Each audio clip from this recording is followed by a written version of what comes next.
Tudo bem? Me chamo Ana Rafaela Paiva, sou professora de História, e no meu trabalho eu venho discutir um pouco sobre o museu como um espaço de memória e esquecimento, né? Então, meu artigo está dividido aí em duas sessões. Nessa primeira sessão, eu venho trazendo essa discussão mesmo, né, de como o museu ele pode se tornar um lugar de memória, inclusive discuto o conceito de lugar de memória por meio da concepção de Pierre Nora, né? Que esse autor justifica que um espaço para ele ter essa característica de lugar de memória, ele precisa ter três premissas, que no caso seria a questão material, né, funcional e simbólica. Então, o museu ele agregaria essa concepção, principalmente por se tratar de um espaço onde é difundido tanto as memórias coletivas quanto as memórias também de um determinado grupo, né, as memórias mais individuais. Porém, sabemos que o museu, assim como outros espaços, né, como memoriais, essas memórias elas são previamente selecionadas. Então, isso significa que muitas coisas elas são também esquecidas, né, deixadas à margem, de forma não intencional, pela própria questão do passado, né? Nem tudo é possível ser preenchido, né? Existem muitas lacunas que nós pesquisadores, nós professores de história, não iremos conseguir dar conta, né, de fazer narrativas sobre o passado, por questões de falta de fontes históricas, enfim. Mas tem também aquela perspectiva dos esquecimentos compactuados, né? Isso que, no caso, seriam aquelas memórias que não devem ser evidenciadas, que não devem vir à tona, porque determinados grupos sociais preferem realmente que aquilo fique à margem, né? Que não seja evidenciado, que o presente, né? A geração do presente, não saiba de determinados eventos do passado, justamente para não exaltar nomes, grupos e conjunturas que muitas vezes não os favorecem, principalmente quando estamos falando de espaços de poder dentro da sociedade.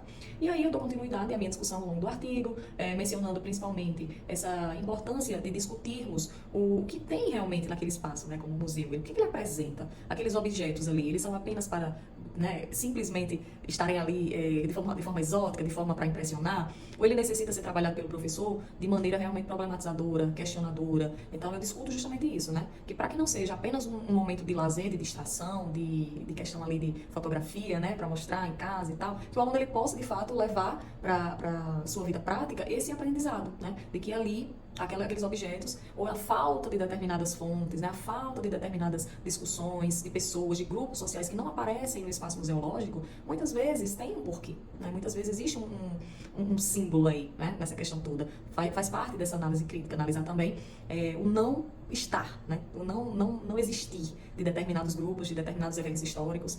E aí, menciono cada vez mais o quanto é necessário para uma educação histórica crítica, né, de fato, um conhecimento problematizador, que o professor ele tenha essa sensibilidade de provocar os seus alunos num espaço como esse e não apenas fazer uma visita apenas de passeio, apenas, né, de observação, mas que realmente ele chegue a promover esse espaço de diálogo, de debate, né, de reflexão. E aí, na segunda sessão, eu trago um exemplo de relato pedagógico, que no caso foi inclusive, né, realizado por mim, juntamente com 15 alunos, no qual nós fizemos uma visita ao museu da cidade que eu resido, que é a cidade de Mossoró, no Rio Grande do Norte, e nesse espaço é o museu municipal da nossa cidade, e nós tivemos a oportunidade realmente, né, de fazer um momento de fora de sala de aula, que traz realmente essa parte mais lúdica, né? O aluno gosta de sair, de observar, de estar interagindo ali numa aula diferente com os amigos, mas é necessário, claro, um planejamento muito organizado do professor para que de fato essa aula ela seja exitosa. Então, previamente, segundo o CIS Bittencourt, nós devemos fazer uma visita prévia, né? O professor ele deve fazer uma visita prévia, observar o espaço, fazer as suas anotações, observar o acervo, identificar o que realmente, né, vai chegar a ser mencionado, vai ser chegado a ser problematizado com os alunos, e a partir disso, de fato, começar a aula, né? Em outro momento ali, com os alunos, né? Mostrar todos os espaços, as salas, as alas, explicar também a origem do prédio, se realmente aquele prédio foi construído recentemente, se é um prédio histórico, qual é a história por trás que existe desse prédio, porque tudo começa realmente disso aí, né? Dessa chegada para identificar aquilo ali como um espaço de memória.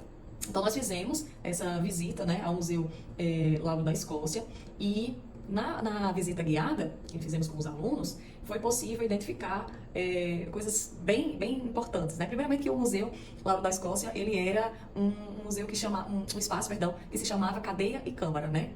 Por quê? Porque no passado, embaixo do que é hoje o museu, era a cadeia pública e na parte superior era a Câmara Municipal. E nesse lugar muitas coisas aconteceram, né, principalmente fatos históricos a nível nacional, que foi, por exemplo, o caso de Celina Guimarães Viana, né, a primeira eleitora do Brasil, que ela fez um requerimento nesse lugar, na Câmara Municipal, que era o museu, que é hoje o museu, né, na parte superior, e lá também ela executou ali o voto. Então os alunos eles ficaram realmente impressionados em saber que foi naquele espaço, né. Fizemos a visita também na parte superior, que mostrava, né, que realmente tinha sido ali, então foi bem bacana.